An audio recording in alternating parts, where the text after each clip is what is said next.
Olá pessoal, no vídeo de hoje vamos falar sobre pastel seco, fazendo uma introdução ao material para que num vídeo futuro a gente possa comparar o seu uso com o do pastel oleoso mais diretamente, fazendo duas versões da mesma ilustração, uma com cada material, que nem a gente fez com aquarela e guache.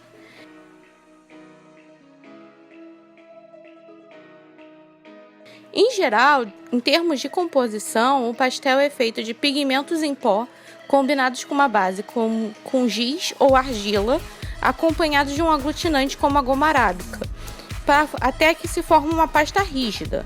Essa pasta, uma vez seca, dá origem às barras rígidas, poeirentas, que a gente conhece como pastel seco.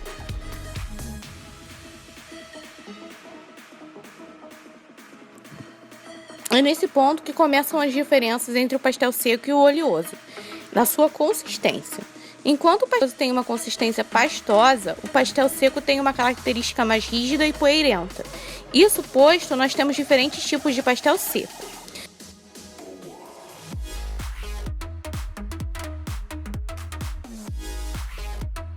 Nós temos o soft pastel, ou o pastel seco macio, o hard pastel, ou o pastel seco rígido, o lápis pastel seco e o pão pastel.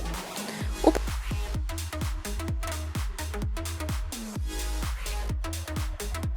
pastel seco macio tem mais pigmento do que aglutinante em sua fórmula, o que o torna mais utilizado para a fase inicial do desenho, para estabelecer as cores bases de forma rápida. Ademais, ele e o pão pastel são as variedades que vão oferecer a habilidade de criar degradês com maior facilidade.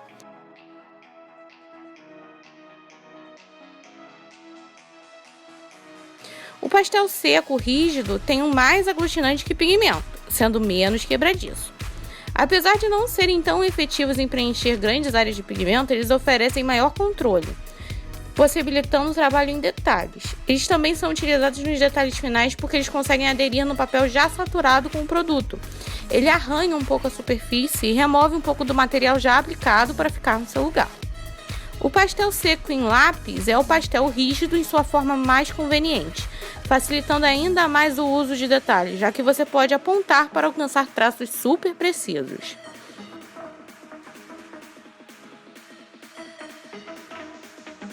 Por fim, o pastel não é tão popular no Brasil quanto no exterior, ainda que ele já esteja presente por aqui em algumas poucas lojas.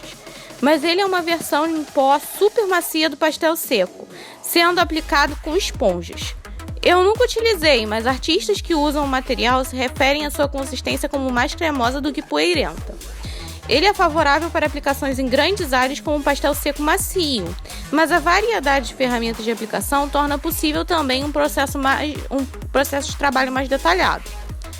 Mesmo assim, para detalhes super precisos, a maior parte dos artistas usam lápis de cor ou lápis pastel seco para complementar seus trabalhos em pão pastel. Ainda que o pão pastel seja uma ideia muito interessante, principalmente aqui no Brasil, o problema dele é o preço. O pastel seco já tende a ser mais caro que o pastel oleoso. 12 cores do pastel seco Policromos da Faber-Castell, que é uma marca de ponta, já custa entre R$ 90 e R$ 100, enquanto aqui no Brasil os kits de 10 cores do pão pastel saem por cerca de R$ 350 a R$ 400, cores avulsas sendo vendidas por R$ 40 cada.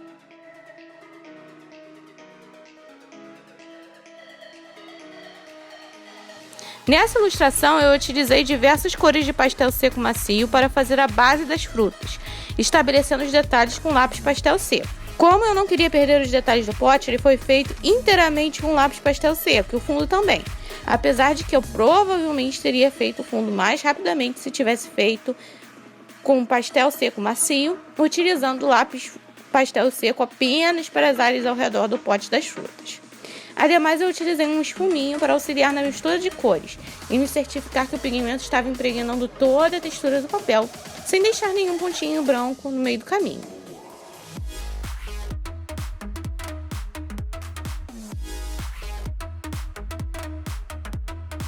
Bom, eu espero que vocês tenham gostado do vídeo de hoje. Muito obrigada por assistir. Vejo vocês na próxima. Tchau, tchau!